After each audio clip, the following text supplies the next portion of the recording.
My name is Allie Langfelt. And I'm Emily. And we are focusing on the 4th grade grade level, which is 9 to 10-year-olds.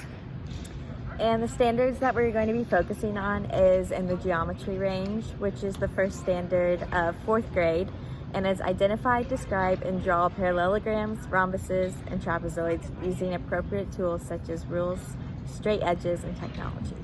And then we're also including the 2nd geometry standard for 4th grade, which is recognize and draw lines of symmetry in 2-dimensional figures and identify figures that have lines of symmetry.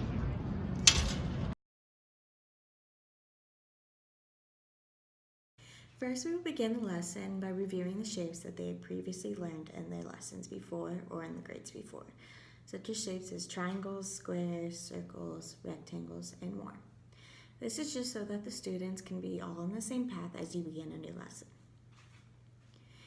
I would then have the students draw the shapes that they may have in mind so that they can visually see what a shape may look like. I would then tell each student that they must draw or that they must cut out a square, rectangle, and triangle that has been given to them. After they have cut out these shapes, tell them to put it aside so that they do not mess with them and are not preoccupied. I would then explain what symmetry is, and in this case, or this lesson, it will be when you fold a shape and you unfold it, it's the exact same on both sides, so it has symmetry. You will explain that the line or the crease of folding is a line of symmetry. You will also explain that shapes can have more than one line of symmetry, multiple or 0 lines of symmetry, or just one. Then you can tell the students to get their shapes back out, and you will explore this concept with the 3 shapes. For a triangle, you would tell them to try and figure out how many lines of symmetry. If done right, they will show that there will just be 1 line of symmetry. With a rectangle, have them do the same, and hopefully they come up with there's 2 lines of symmetry. And for a square, hopefully the students as a class will be able to figure out that the square has more lines of symmetry than a triangle and a rectangle. This will help the students be able to visually understand what symmetry is, and hopefully be more productive in the activity. After our lesson and they start to understand the concepts of symmetry, we are then going to talk about how there can be other forms of symmetry in pretty much any object. And then we would show like daily objects. I would see like a leaf has 1 line of symmetry, an apple has a line of symmetry, a butterfly has a line of symmetry, and many other different shapes that they see every day, as well as different, like the same shapes can have multiple lines of symmetry, so we can talk about what 1 line of symmetry looks like, and then how to form 2 lines of symmetry, 3 lines of symmetry, and even more than 3 lines of symmetry.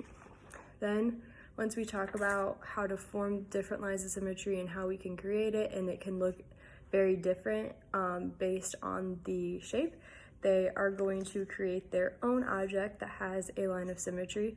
So the first thing that they would do is create a shape using chart paper or just line paper, and then they would draw the line of symmetry. And then on one, they would draw what they want to draw, and then they would copy what they would want to draw on the other side of the line of symmetry.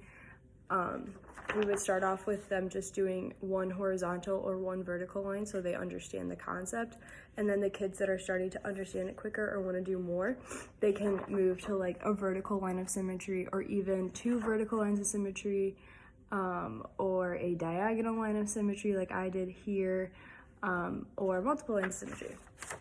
And then we're hoping that from this they are able to see that they can create different shapes that have different lines of symmetry and not just look for the standard square, rectangle, or triangle.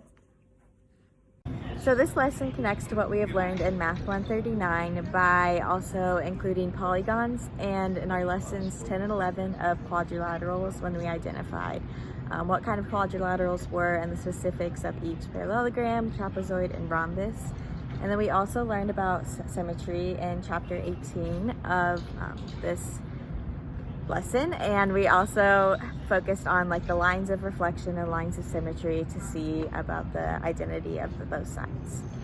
And then this promotes mathematical thinking in students because they're thinking about visualization of the different shapes, as well as grouping and analyzing these shapes based on the given traits that we talked about with lines of symmetry and how they can be folded and moved.